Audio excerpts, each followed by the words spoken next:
आज 13 अप्रैल है, ठीक है। और सोमवार है। हम जानते हैं कि जो कल हमारा 14 अप्रैल है, हमारे डॉक्टर बाबा साहब की जयंती है, ठीक है, जो पूरे भारत देश में मनाई जाएगी। 135वीं जयंती है। कितनी है? 135। तो हमारे बाबा साहब के बारे में जितना भी कहें उतना कम है। तो आज हम उनके ऊपर आप लोगों से सुनते हैं। आप लोग हमारे जो डॉक्टर साहब ने संविधान लिखा है, ठीक है, तो आज हम 13 अप्रैल के दिन पूरी संविधान के ऊपर चर्चा करेंगे कि जो उनका लिखा जो ग्रंथ है, इसके बारे में आप लोग बताओगे बारी बारी से, ठीक है।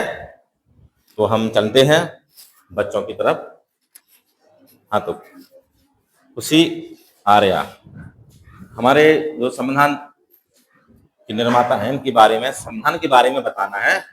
बताइए, संविधान के बारे में बताइए क्या है। भारतीय संविधान का वजन 13 किलो है और इसके ऐतिहासिक दस्तावेज की संख्या 251 है। 13 किलो उसका वजन है और जो दस्तावेज है उनकी संख्या कितनी है? 251। हाँ, अरे दीक्षा मौर्य। हमारा संविधान 26 नवंबर 1949 को बनकर तैयार हुआ था और इसे 26 जनवरी 1950 को पूरे देश में लागू कर दिया गया था। बहुत बढ़िया, बताइए, आप बताइए। हमारे संविधान में 6 मौलिक अधिकार व 11 मूल कर्तव्य हैं। बताइए अम्बेडकर के बारे में। 14 अप्रैल 1800 बोलिए। 14 अप्रैल 1891 को डॉक्टर भीमराव अम्बेडकर का जन्म हुआ था। शाबाश, जन्म हुआ था 1891 में। हमारा देश का संविधान नई दिल्ली संसद भवन के पुस्तकालय में रखा गया है। संविधान जो रखा हुआ है, बताया कि पुस्तकालय में दिल्ली में है, उसमें रखा हुआ है। बहुत बहुत अच्छी बात है।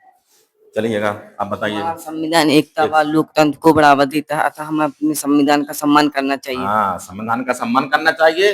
ये हमारे लोकतंत्र और एकता को बढ़ावा देता है। हमारे संविधान को लिखने में उस समय खर्चा आया था 63,96,729 रुपए। बहुत बहुत बढ़िया। हाँ, बताइए हमारे बच्चे। हमारे भारत देश के संविधान को लिखने में 2 साल 11 महीने 8 दिन में लिखा था। 2 साल 11 महीने 18 दिन लगे थे। बहुत बहुत अच्छा।